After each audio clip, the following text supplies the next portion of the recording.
সমস্ত ব্যাচেলাররাই মনে করে ছুটির দিনে নিজেদের মতো সময় কাটাবি, রিল্যাক্স করবি। আসলে এগুলো কল্পনাতেই মানায়, বাস্তবে পুরাই উল্টো। কেননা শুক্রবার মানে ব্যাচেলার লাইফের শুধু কাজ আর কাজ। তো হ্যালো, আসসালামু আলাইকুম গাইজ, সবাই কীরকম আছেন?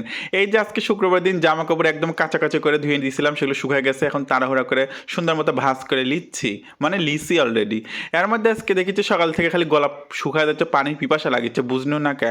পরে তো মনে হলো হো, আজকে তো আমি খাইছিলাম বিরিয়ানি সেহরিতে। আর আমার মতো কে এরকম ঘুমে ঘুমে বিরিয়ানি খান বা সেহরি খান বলেন তো? চোখ তো মেলতেই পারি না সেহরির সময়। যাই হোক, এর মধ্যে তাড়াহুড়া করে একটু টিপটপ করে নিচ্ছি, কোনটি যাবো মানে চলে এসেছি বসের বাড়িতে। রমজান শেষ হয়ে যাইতেছে, বসের বাড়িতে ইফতারি করাই হলো না, তাই চলে আসনি বসের বাড়িতে। এর মধ্যে আমি ভোজন রসিক সোজা চলে গেছে আগে কিচেনে। তো যাই দেখেছি যে চিংড়ি মাছের মালাইকারি একদম রেডি। ওয়াও! তারপরে তো দেখলাম যে এদিকে আপু গরু মাংস রান্না করিচ্ছে, মানে আমার বসের ওয়াইফ। তো আমি এদিকে আপু রান্না করছি আর আমি এদিকে আমার যেখানে সময় কাটে বেশি বসের স্টাডি রুমে, তো আমি সেই জায়গায় চলে আসনু যে ওখানে একটু আমি ঘুরি, কারণ এখানে আমার অনেক স্মৃতি আছে। তো যাই হোক, এর মধ্যে আবার চলে আসলাম আমার আপুর কাছে। তো দেখি এদিকে ইফতারির জন্য ছোলা রেডি করতেছে, মানে হইতেছে। আর এদিকে তো সুন্দর একদম ইয়াম্মি ইয়াম্মি ডাবের পুডিং। ওয়াও! মানে এই গরমের ঠান্ডা ঠান্ডা পুডিং জাস্ট অসাধারণ স্বাদ। এদিকে দেখি বসের নিউবর্ন বেবিগুলো সুন্দর একদম কিউটি কিউটি খেলাধুলা করছে। আর সুন্দর মতো আমি ভালো একটু তাদেরকে আদর করে দেই।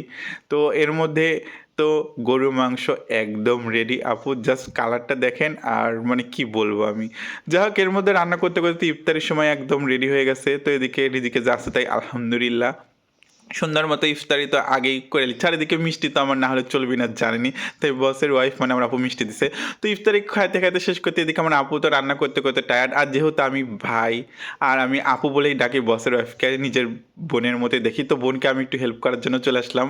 বেগুন ভাজাটা আমি নিজেই করে দিলাম সুন্দর মতো। আর এদিকে তো খাবার একদম রেডি হয়ে গেছে অলরেডি। তো চিংড়ি মাছ, ডিম, বেগুন ভাজা, মাশাল্লাহ রিদিকে যা ছিল তাই আলহামদুলিল্লাহ। ইফতারি করতে এসে একদম রাতের ডিনারটাই সেরে দিচ্ছি বসের বাড়ির থেকে। তো যাই হোক, রিদিকে যা ছিল বিসমিল্লাহ বলে খাওয়া শুরু করে দিলাম। সবগুলো রান্নাই আলহামদুলিল্লাহ এত এত স্বাদ। আর সব শেষে ছিল ওই যে আমার পছন্দের মিষ্টি, মানে ফুড কাস্টার্ড। তো আজকের ভিডিও এখানে রেখে দিচ্ছি। আল্লাহ হাফেজ।